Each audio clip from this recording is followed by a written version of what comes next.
Welcome back sa aking YouTube channel, Jeremy's TV, Manila.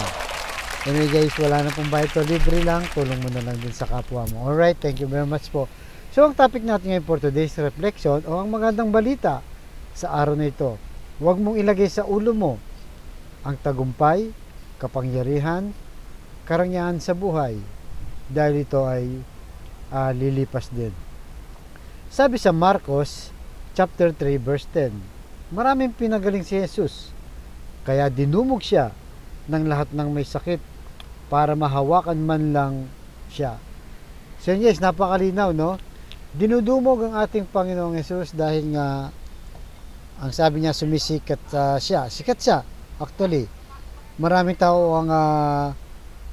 tao ang pinupuntahan siya dahil nga napapagaling niya yung marami.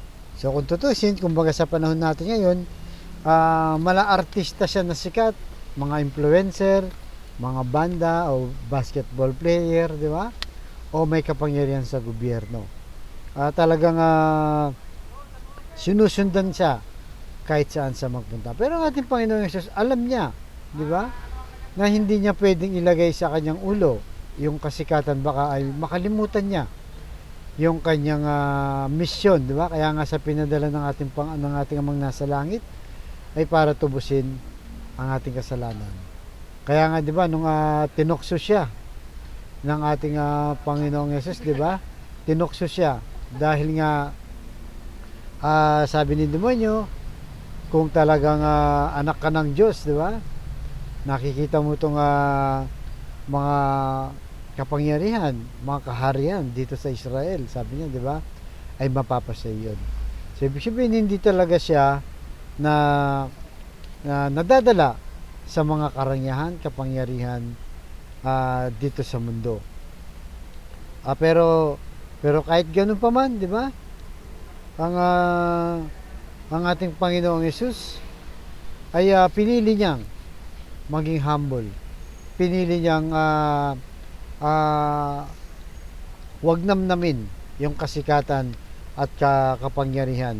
Ang importante sa kanya ay masunod yung kanyang misyon sa buhay, di ba? So parang tayo dito sa mundong ibabaw, kapag ikaw ay matagumpay na, di ba? Natapos ka na sa pag-aaral mo, nakakapit mo na yung mga kapangyarihan mo, nagkaroon ka ng maraming bahay, maraming kotse, maraming pera, at sumisikat ka, di ba? Ay napupunta sa ulo. Aminado po tayong lahat na gusto natin yung kasikatan. Dahil siyempre parang yung tao, di ba, pinupuri ka. Pero hanggang doon lang dapat. Hindi natin lalagyan ng mas lagpas pa doon. Kasi pagka ganun, mawawala na, di ba? Ang Espiritu ng Diyos, di ba? Hindi natin sinasabing masama, di ba? Ang sumikat, okay lang po 'yon. Ang masama, yung ilalagay mo nga sa ulo mo at makakalimot ka na. Kaya maraming mga celebrity, di ba? Sa mundong ito na sumikat at yung mga iba, hinamon pa yung Diyos, di ba? At kung ano-ano mga sinasabi. Kaya tuloy ngayon, nasaan sila ngayon? Wala na sila at ang kanilang kasikatan ay nabaon na rin sa limot. Kumbaga yung mission po natin, yun ang kailangan masunod. Yung gumawa tayo ng mabuti, di ba? Mahalin ang ating pamilya, yung ating kapwa-tao, at maganda na rin yung nagiging modelo tayo. Kasi pag nakikita tayo ng mga kapwa-tao natin na modelo tayo sa magagandang bagay, nagpapasalamat sila sa Diyos, di ba? Sinasabi nila salamat, amen, dahil may mga taong katulad mo. Halimbawa, ito pong ginagawa natin. May mga taong katulad mong nagpapahayag ng mabuting balita, nagpapalakas every time na may mga taong pinanghihinaan ng loob at gustong humugot ng lakas sa pang-spiritual. Isa po ito sa paraan. Ganon din ang ating mga kaparian, mga pastor, at yung ano pang mga preacher o yung mga gumagawa ng mabuti. Ganon din po yung mga tumutulong sa ating mga kapwa-tao. Kaya yan po ang lagi nating ilagay sa ating isipan. Di ba? Na huwag padadala sa anumang uri ng kasikatan o kapangyarihan o kayamanan dito sa mundo. Kaya nga ng ating Panginoong Yesus, puro iwas siya nung panahon ngayon. Actually, di ba, nung dinudumog na siya ng tao, gusto ng tao kasi ay maging hari na siya. Di ba? Lalo na yung mga Hudyo, dahil sa tagal ng hinihintay nilang kanilang hari, gusto na nilang gawing hari ang ating Panginoon Yesus. Pero sabi niya, ayaw ko, sabi niya, dahil hindi ito ang aking kaharian. Kaya hanggang sa dulo, di ba, nung ipako na sa krus, ano po bang ginawa ng ating Panginoon Yesus?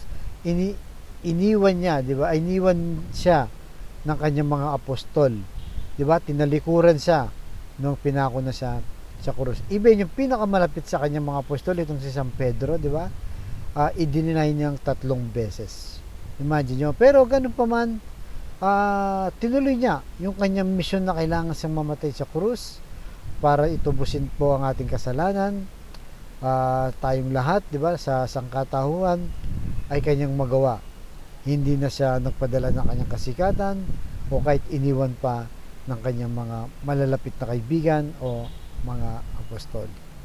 Kaya po ang lagi nating ilagay sa ating isipan na sana pagka tayo po lahat ay naging matagumpay na, nagkaroon ng kapangyarihan at power, ipag-pray po natin na maging humble pa rin tayo at huwag ilagay sa utak natin, at siyempre priority pa rin at nangunguna pa rin si Lord sa ating buhay, na para pamarisan tayo at magpasalamat sa Diyos. So tayo manalangin. Lord, bless niyo po ang kapatid naming nanonood sa aking vlog na malubha na po ang karamdaman. Stage 4 cancer na, Lord. Tinaningan na rin po ang kanyang buhay. Ipuin niyo po ng inyong mapagpagaling na kamay. Haplusin niyo po. Tanggalin niyo po ang kanyang karamdaman, Lord. Alam naman po namin na wala kaming magagawa kung wala kayo. At kung yung loloobin ay sila'y gagaling. Ganon din po sa lahat ng mga nanonood sa aking vlog na may karamdaman po. Yung pagalingan.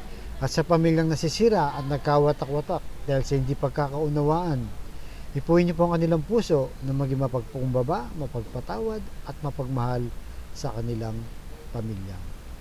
Ganon din po sa financial na kailangan naming lahat, lalo na po yung kapatid naming walang-wala.